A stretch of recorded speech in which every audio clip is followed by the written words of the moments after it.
എന്താ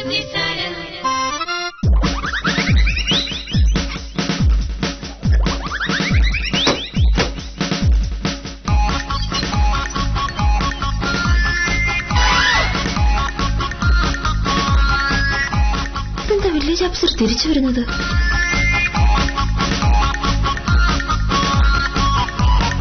എന്താ മോനേട്ടാ, ഓഫീസിൽ പോയില്ലേ? താക്കോലോ? ഇതെന്തിനാ മോനേട്ടാ? എന്താ പറ്റി? ഇതെന്താ കുഴപ്പമുണ്ടല്ലോ? എന്താണ് അസുഖം വല്ലതുണ്ടോ? പൊക്കോണെന്നോ? അത് മാത്രം പറഞ്ഞാലെന്താ?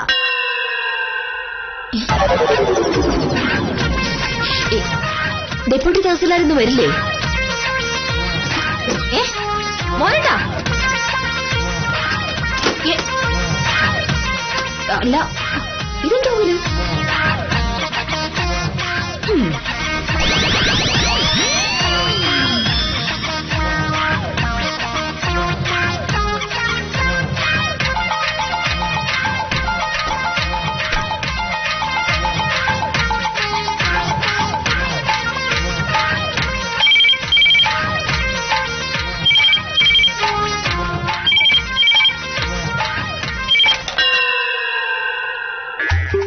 സംസാരിക്കാൻ പാടില്ലല്ലോ, അപ്പൊ പിന്നെ വേണ്ട, അവിടെ ഇരിക്കട്ടെ. വൃക്ഷാസനം അതെങ്ങനെ ഒപ്പിക്കും?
ഹലോ, അതെ ഉത്തമനാണ് സാർ. ഓഫീസിലോട്ട് വന്നില്ലേ? പിന്നെ എവിടെ പോയി?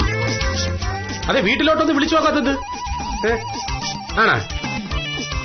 ശരി, ഞാൻ വക്കീലിന്റെ മൊബൈലോട്ടൊന്ന് വിളിച്ചു നോക്കട്ടെ. ഓ, സാറിതങ്ങോട്ട് പോയി? മോഹനായിട്ട് സാർ ഓഫീസിൽ പോവാതിരിക്കണമെങ്കിൽ അതിന് തക്കതായ കാരണം എന്തെങ്കിലും വേണമല്ലോ.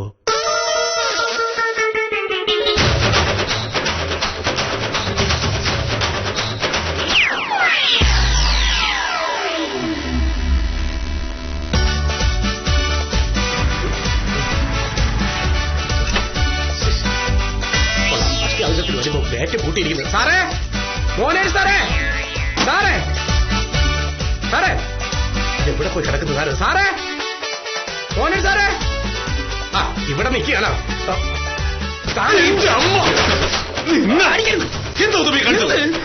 ഒരു പ്രശ്നമുണ്ട് സാറേ. ഒരു പ്രശ്നമില്ല, ഞാൻ ഒരു മഹാവ്രതത്തിലായിരുന്നു.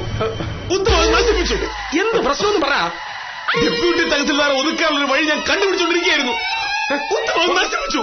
അത് നശിപ്പിച്ച ഞാനല്ല, ഡെപ്യൂട്ടി തഹസിൽദാരാ. അയാൾ രാവിലെ 10 മണി മുതൽ സാറിനെ നോക്കി നോക്കി നിന്നിട്ട് കാണാതെ വൈലന്റായിട്ട് തിരിച്ചുപോയി. സാറിനെതിരെ തഹസിൽദാർക്ക് റിപ്പോർട്ട് കൊടുക്കുമെന്ന് അയാൾ പറഞ്ഞു. ശിശുപാല സാറ് ഇങ്ങോട്ട് കുറെ പ്രാവശ്യം വിളിച്ചു, എന്നിട്ട് കിട്ടിയില്ലെന്നും പറഞ്ഞു. അത് ശരി, ഈ ഫോൺ ഇങ്ങനെ വെച്ചിരുന്ന വിളിച്ചാ കിട്ടുവോ? ഈ ഫോൺ ഇങ്ങനെയല്ലേ വെക്കാനുള്ള സാറേ, ചുമ്മാ അല്ല വിളിച്ചിട്ട് കിട്ടാത്തത്.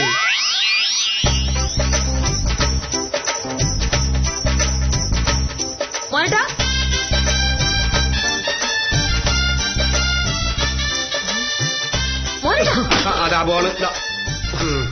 എന്താ സംഭവം? മോഹന്റെ ഓഫീസ് പോകുന്നെന്താ? ഉത്തമൻ പറഞ്ഞൊക്കെ സത്യമാണ്. എനിക്ക് നുണ പറയേണ്ട കാര്യമൊന്നും സാറേ. സാറിനെ വിളിച്ചിട്ട് കിട്ടാത്തതുകൊണ്ടാണ് ഈ ശിശുവാല സാറ് എന്നെ വിളിച്ചത്. ഞാനാണെങ്കിൽ ഒരു 100 കൂട്ടം കാര്യങ്ങളുടെ ഇടയിലാണ് ഓടിപ്പിടിച്ച് ഇവിടെ വന്നത്. ഇനിയിപ്പോ നിങ്ങളായി നിങ്ങളുടെ പാടായി. ഞാൻ പറഞ്ഞിട്ടുണ്ട്. ഞാൻ ഇറങ്ങുന്നു. വക്കീൽ മാറി.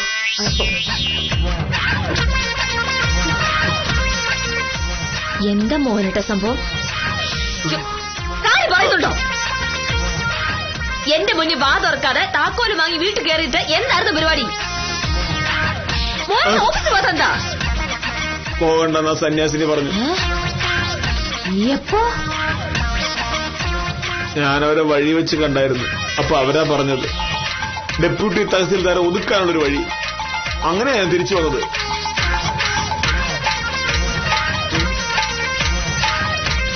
നിങ്ങൾ ഇങ്ങനൊരു തിരുമണ്ടനായി പോയല്ലോ.